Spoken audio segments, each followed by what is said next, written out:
The NEC's 40th anniversary bash continues. We welcome you inside the home office for this, the latest edition of I Was an NEC Student Athlete. I'm Craig D'Amico. No, I wasn't an NEC student athlete, but I'm joined today by someone who certainly was.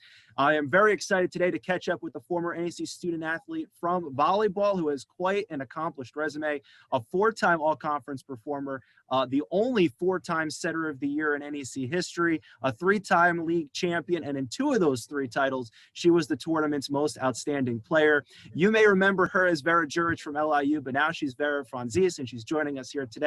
Vera, thank you so much for taking some time to join us today and catch up. Thank you so much for having me. I'm so excited to be here. Now, as we mentioned, you have quite the accomplished resume, and you were a part of some amazing teams in Brooklyn during your time as a student athlete. So when you think back to all that, what's the first thing that jumps out at you? Just like you said, I think like those championship games are definitely the first thing that, I think about. There was so many times after I graduated that I went back to NEC Front Row and I rewatched these. Those are just like the feelings that you get when you were, in the middle of all of it. And, you're playing all of these great teams on the other side that you're preparing to play, throughout the entire season. And when the time comes, thankfully we were in NEC championship games all 4 years. Frequently, yeah. Yeah, frequently. So that feeling was almost like, almost expected, but every time we would get to that point, and when you're in a final game, I think those are the things that I will always cherish and I will always remember. Now, we're going to go down memory lane here. We're going to talk about those great teams. We'll talk about where you are now, but let's start at the beginning. When you were young, how did you first fall in love with the game of volleyball? And when did you first realize that this was something you were pretty good at and excited about? So, I'm originally from Serbia, and that's, a small country in Europe. And I feel like it's almost expected from you to play sports. You're put into sports since, you're like 3, 4, 5 years old. And my entire family was always in sports. Most of them played basketball, and they were all taller than me. So it just kind of made sense for them to play basketball. But my cousin was very good at volleyball, and she actually, she's 5 years older than me, and she played for national team. So I just thought, you know what, I'm just going to go after, I'm just going to follow her steps and see what happens. So I started playing volleyball. That was the only sport that I actually stuck with. I used to play, soccer and basketball on the side. But the first time that I don't think I knew I was good. I think that I was always like told that I had talent.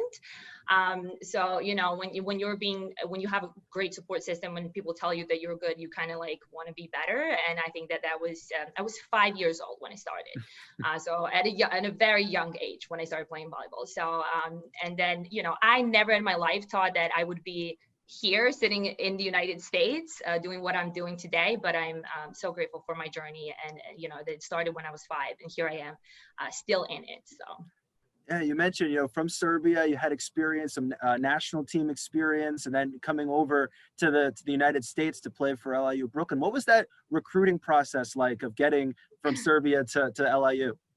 It's crazy, a lot of people ask me this and I'm kind of like, oh wait, like how did it actually happen? But yeah, at one point, I played for a national team, junior national team of Serbia.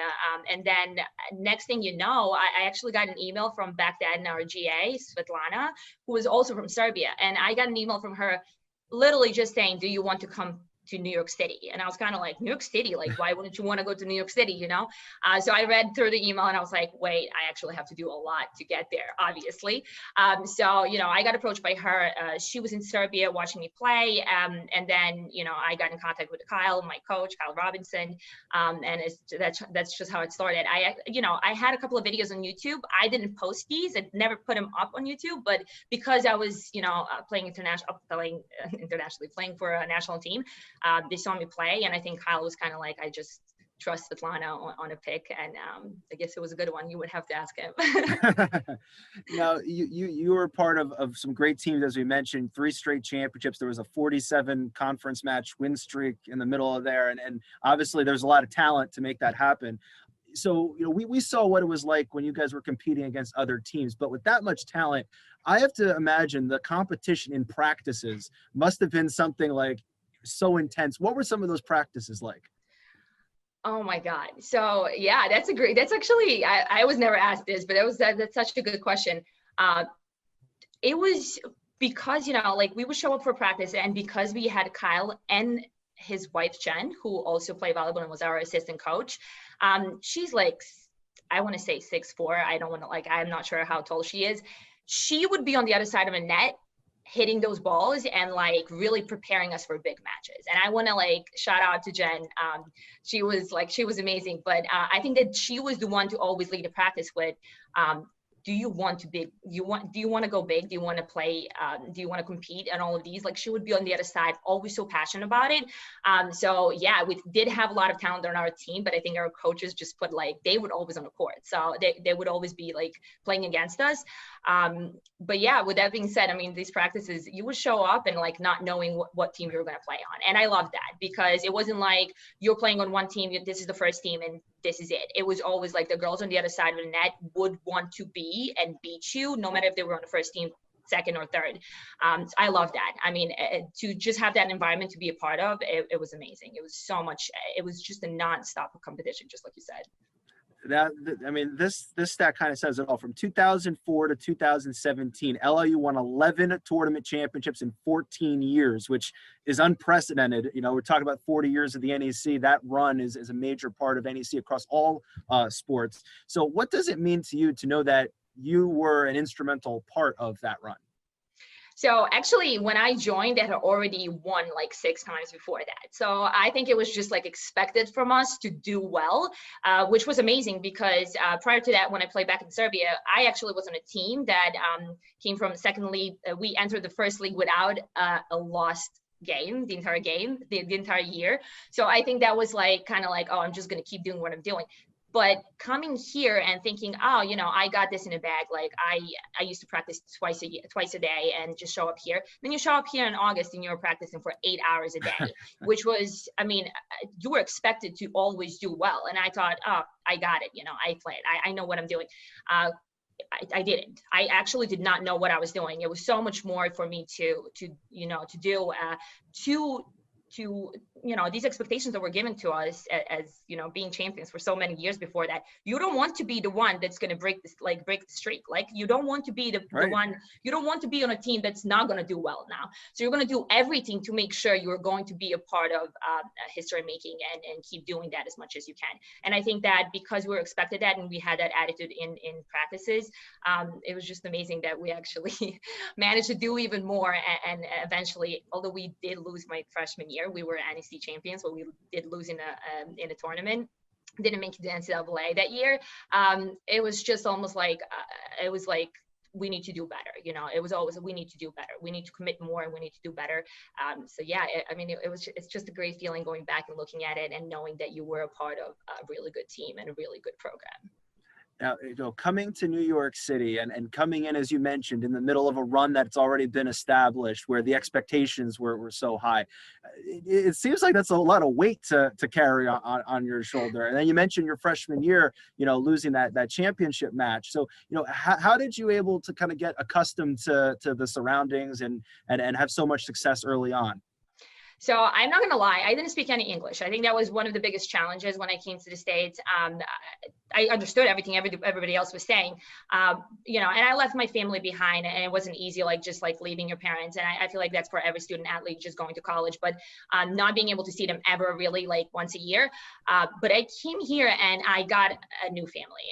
It really was like that. And having a support system, not only from my coaches, but also teammates who were willing at that age when we were all young, right, to learn Serbian just to make it easier for me. I think it was a big plus. It was really something that I'm never going to forget. And I'll love them for that. But really, I think that it wasn't easy. It was never easy. But at the same time, you're excited to do more. You're excited to do something else in your life. You're really excited to, just like you said, be a part of it. So, I think it wasn't easy, but I think my family, meaning my teammates and my coaches were, and also teachers when we started, going to school, recognizing this and really having so much respect for student athletes. I think that they made it so much easier. So, looking back at it, it was hard at a time, but it was such a great experience that definitely set us all for success after college. I want to go back to something you told me before we started here about how you're still in contact with a lot of your teammates, but your teammates, your team came from it was like the United Nations coming from all over the place. So being able to communicate then, but then also continue those friendships forever, going forward, what was that like? I always knew this. I knew we were going to stay in touch. I feel like when you're a part of something like that, when you're a part of family and you're part of a program, and you would expect that we're all going to stay close and stay friends. But I didn't expect it was going to happen for this long, right? Like we're now it's been 5 years for some of the girls that graduated 10 years ago. I have been here for 10 years ago. Some of the girls graduated in my freshman year, right? They were seniors and graduated my freshman year. I still stay in contact with them, and I talk to them. Some of the girls I really talk to every single day. To this day, we speak, we have the group chats on WhatsApp, which because it's all international, and they live all over the place. And other girls, just texting and calling and seeing it. It is easy nowadays. I think this is what I was saying. It's easy to stay in touch just because everybody does have social media. Most girls have social media, but I think what I find really, really amazing is I also stay in touch with some of the girls from St. Francis Brooklyn and St. Francis PA and CCSU and coaches, and we were all kind of like, it just goes to show how much respect student athletes do have for each other. I had just recently, when I got this new job, which I'm sure we'll talk about later, and I'm now a head coach, I just spoke to Kyle. I actually saw him at the airport waiting for one of the girls from Serbia that was on the same flight with me. And then he called me, just to say congratulations. This is probably, this is what you were meant to do. This is where you were meant to be. This is what you should be doing. It's just great to always have that support and always stay in touch. And we're here for weddings and for baby showers and for all the big events that happen. And so, yeah, I mean, it's easy and it's great. That community must be awesome, as you mentioned. It never goes away. I want to talk about some of your teammates now. Start with Annika Floyd, 3-time Player of the Year. You obviously had a big hand in those, setting her up for all those kills. What was it that made her so special, do you think? Ani was one of the people that was, I think, I want to say everybody was committed and everybody had passion for volleyball. Ani was something different. She was committed in everything that she was doing, including school. She was a great student. 150%. If we're all committed 100, she's committed 150%. I think that's what made her so great. She was a great player before coming to college, right? And I don't know if most people know this, but she was actually injured for most of the college career that she never showed. I mean, you couldn't tell. Really, it was so easy for me to have her on a team because I knew that she was going to, and I think that in our interviews before, Craig, we would talk about this and you're like, kind of like, who do you think you were going to set the ball to? Like, is it going to be Annika Floyd all the time? It wasn't always, but I knew that I could always count on her. So no matter what I was doing, and if we were down by 10, if I was going to set to Ani, she was going to score for me. And she was just committed 150% every second of the day. I went back in time and I was looking at some of the old highlights from some of the old championships, and what you just said, you said it 5-6 years ago, however long it's been. You were saying, someone asked you about, do you look to get certain people involved? You're like, no, I just run the offense. I'm confident in all my teammates, whoever I set it to will be able to deliver. Yes, it was always like that, because at the end of the day, you show up in practice and you do these things. It's almost like a test after you study. You show up at practice every day and you do what you do, and you're expected to do well, and you want to do well, and you do the best that you can, and then you just show up in a game and you do the exact same thing with just a little more passion, because it is competition and you always want to win. But it was so easy. I had so much talent on the court all the time, no matter what. I mean, people that, girls that weren't on the first team, if you want to call it, and weren't starters, would come in and just show up and do it, and also be like very reliable. So it was just so easy. Honestly, I would never even think about it. I would just run my offense. I would let my brain kind of like just be this painter that Kyle would always say, like, you're a creator, just do it and they're going to score for you. And that's how it was. So yeah, it was always great.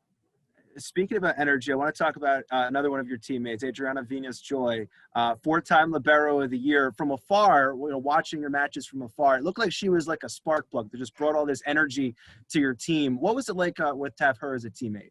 That is exactly what it was like. I mean, I love to talk. Don't get me wrong. I really do. I like to be loud and I like to talk, and I love people like that. I love everybody, but I love people that are super loud. Adriana was always loud. What you saw in these games, that's how she was in every single practice. And I'm not gonna lie to you, that's how she is today. This is what she's doing. I mean, she graduated from college, started playing, you know, she went back to Puerto Rico, and she was on a national team, and she played for a Puerto Rican national team, and she was just always ready for action. And so what you got there, I mean, she was just a ball of energy that you would look at, and no matter how bad the day was, you would look at her and just like, you can't help it but smile, you know. But other than that, she was such a great player, and she was one of the people that just was always open to learning new things. And I think I also said it once, if she was going to hit the ball, she would score like 10. You have no idea. I mean, she was a libero. She would hit that ball just like she would serve, and she would do damage on the other side. So yeah, shout out to her. She's doing great. One of the teammates that I talk to all the time. So. You know, it's scary to think with you and Ani and Adriana. I mean, we're talking three of the greatest women's volleyball players in the history of the league, and you were all at the same place at the same time on the same team. I mean, that's kind of a scary thought when you think back to it. But let's talk about some of your matches. You know, what stands out maybe as your toughest opponent, either an individual player or a team that it's like, man, I know we're going to have a tough one here tonight. Oh, CCSU. It was always CCSU. These girls would show up, I think that they, and I stay in touch with them now. I do talk to a couple of them, and I also talk to the coach, and these girls would show up to beat LIU. And I think that a lot of the other teams, just because, you know, we did have so much success, they would show up when they're playing against us with so much more passion than they would play anybody else. I love that. I respect that. And I think that CCSU was always like, you never knew what you were going to get from them. And it was always going to be a good game, but you just didn't know how good of a game it was going to be. So we would just have to show up for that game. And I remember, and I'm going to call out Kyle for this, before every CCSU game, he would take a walk around the court with me to kind of just feel where, like, what's up. He wouldn't do that for anybody else. He would do that for CCSU. Interesting. Yes. And I totally understand, because really on the other side, you would always, these girls were amazing. They wouldn't let the ball fall ever. They were one of the best blockers. I think CCSU had one of the best blockers, which for me was always a challenge, because as a setter, I did not want anybody getting blocked on my side, right? So it was always like, how do I trick them? It was always a challenge. When I played CCSU, it's how do I trick this team on the other side? But it was always great. And I'm so happy that after all of this, I do stay in touch with girls that are from CCSU, which were my biggest kind of challenge and opponent, and just somebody that it was always fun playing against them. I want to ask you about the 2012 final against Central Connecticut, because, you know, it'd been a couple years since LIU had won. You mentioned you had lost in the final the year before, but you're on your home court, down a set, but you ended up having 50 assists, I think, in that match, and it was, and you came back and won 3 straight sets to take the title. You know, what do you remember about that match in particular? Oh, you know what I remember about that match in particular? It was so much pressure on us to win this match that the first set, I remember, I think it was, and trust me, I've seen this game so many times. This is why I know. And, you know, I haven't seen it in a long time, but I've watched it before. It was 17-14 for us. And I tried to score, because I was like, you know what? I'm going to score. I'm going to tip the ball, and I'm going to score. I got blocked. And I single-handedly lost the first set. I can totally put all of the blame on me, although nobody would ever say that. I did that to myself. This is what I remember from that day. But showing up in a second set, I knew that I had to individually do better. And I think that definitely helped kind of just bring everybody else's energy up, and knowing that I did not want to feel the same way I felt a year before that. That's what kept me going at that day, and, you know, that match. And the feeling, and, you know, I go back, I don't know if you guys have this picture, but there's a picture of last point. I think we were losing in a 4th set, and then somehow it was like 22-22 last point that we scored, and to win this game. The picture that explains it all, the emotion that was going through all of us, I think, just being able to win that. There is a picture of it, and it's everybody's jumping so high. I don't think that we were ever jumped like that before, but it was such a great feeling. It's kind of feeling of everything that you worked for in the last 2 years is now paying off. And we're ready for the big dance, and we're ready to, go and play first round of NCAA, which was, for most of us, first experience before. So it was amazing. It was just really, really a great match. Everyone was dancing already, jumping up into the air in that picture. Oh my God, no! It was we post this on Facebook all the time. I think that there is a picture of this on Facebook that all of my teammates are reposting on. You know how like, oh, what did you do a year before? Like, and so they were reposted every year. You get reminded of this. Like you go back and you always get that. Like you can almost feel the same way you felt in that picture. Honestly, in that moment when we won, because it was such a great match that it was until the last point you really didn't know who was going to win. It wasn't like we were taking over. So it's just the relief, but also happiness and just joy that you finally did what you were expected to do and what you worked for the last 2 years. I'm never going to, that may be one moment that I'm never really going to forget. Now they always say, you want to leave the place better than when you found it, and you left as a three titles in a row. But when your time at LIU as a student athlete came to an end, you got into coaching. So what kind of led you down that path? Oh, wow. So so when I graduated at LIU, because I was an international student and I don't want to go into that, but you cannot work right away. So like you have to go through a lot of paperwork to get it done and be able to work. There's a lot of time for you to think about what you actually want to do. And I graduated with a master's degree in accounting. And I had a decision to make, which was a huge decision. Am I going back to Europe to play volleyball, or am I going to stay here and try to do something else out of my life?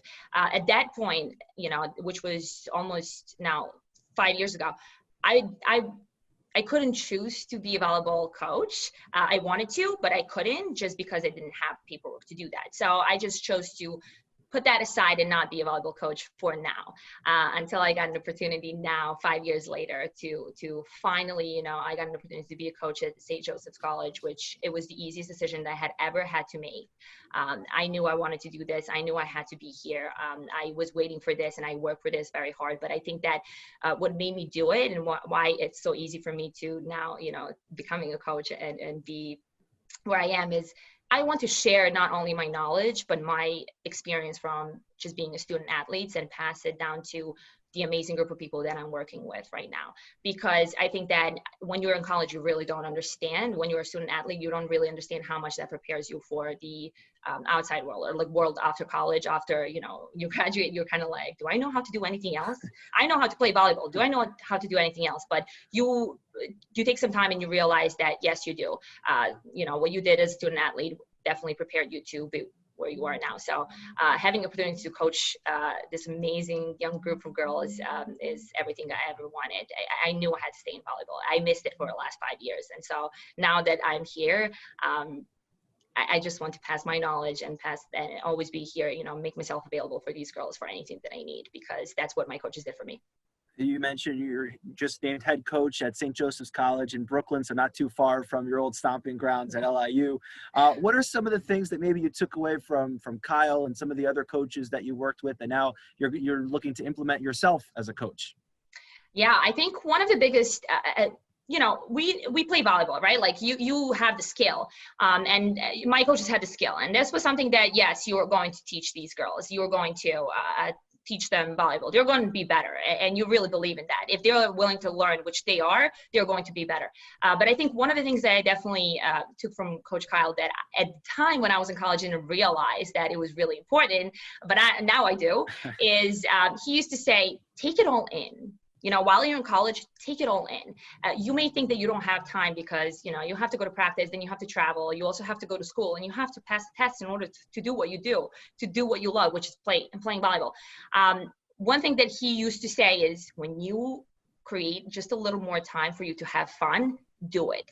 Take it. When you're in off season, go meet other people. You live in the best. I mean, we live in Brooklyn. It's amazing. I'm so happy that I can just, I'm still here, but just like you said, but that's one of the things that I'm always going to cherish, and I'm always going to remember from Kyle is take it all in and have fun with it.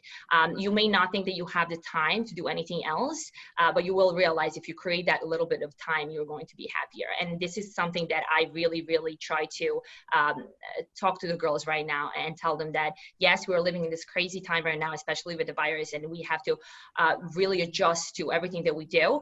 But at the same time, when you just create just a little bit of a time for yourself,